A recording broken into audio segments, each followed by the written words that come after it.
Olá, meu nome é Davi Leda Gonçalves, vou apresentar meu projeto de iniciação científica intitulado Estudo dos Parâmetros Físicos, Aeração e Agitação na Produção de Biosurfactantes. Fui orientado pela professora Joseline Borges Torres de Lima Matos e pelo professor Gustavo Miranda Pires Santos.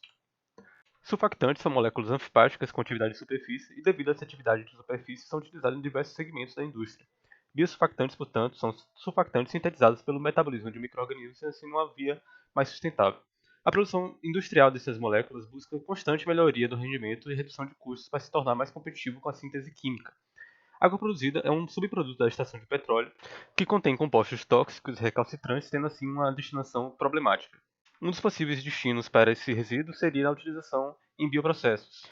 E a cepa utilizada nesse bioprocesso foi a Pseudomonas aeruginosa, que é conhecida por ser capaz de produzir o biosurfactante raminolipídio. Quanto à metodologia, temos aqui então um fluxograma indicando o preparo das triplicatas. A cepa estava a menos 80 graus Celsius em ultrafreezer, foi reativada, ampliada para 200 ml e foi dividida em três grupos. O grupo controle, contendo 0% de água produzida, o grupo 45% AP e o grupo 90% AP. Esses 10% sempre seriam a cultura bacteriana, 10 ml. Esse meio TSB foi suplementado com 2,5% de glicerina e 2% de sacarose. A água produzida utilizada foi a sétima coleta, sendo então uma água vinda de um poço mais maduro. Ela foi pasteurizada por 70 graus Celsius por 1 hora antes de ser utilizada. E após o preparo desses grupos experimentais, eles foram incubados a 30 graus Celsius a 130 RPM por 48 horas. Aqui nós mostramos a metodologia para a extração do biosurfactante, que foi feita através da centrifugação e acidificação para a precipitação do produto. Para a codificação de biosurfactante, nós fizemos índice de emulsão e absorvância no espectro de 600 nanômetros no espectro fotômetro. E a quantificação de biomassa seca foi feita após pesagem após secagem. Na figura 1, temos o diagrama mostrando o aferimento das alturas total e mencionada, e na figura 2, a equação utilizada para calcular o índice de emulsão. Quanto à estatística, foi feita análise no pacote Excel, através das médias de cada grupo experimental, cálculo do desvio padrão, t-teste, e foi considerado como estatisticamente significante o valor P menor do que 5%. A agitação e a aeração foi avaliada em Erlenmeyers, contendo 200 ml de água, foi repousado por 30 minutos, foi feita a leitura de oxigênio dissolvido, foi colocado em shaker com aumentos de intervalos de 50 RPM por 20 minutos, seguido de aferimento de OD, e foram feitas leituras em 8 pontos. Quanto aos resultados, temos aqui no primeiro gráfico a absorvância a 600 nanômetros do experimento 1. Percebemos uma redução estatisticamente significante na amostra 45% AP. No experimento 2, vemos uma redução estatisticamente significante nas amostras 45% AP e 90% AP. Quanto à biomassa seca, vemos um aumento na concentração de 45% de AP. Quanto à altura emulsificada, não houve emulsão nas amostras contendo água produzida.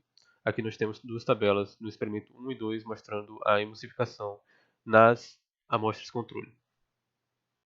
Aqui no gráfico 4 mostramos uma curva indicando a relação entre a agitação e o oxigênio dissolvido.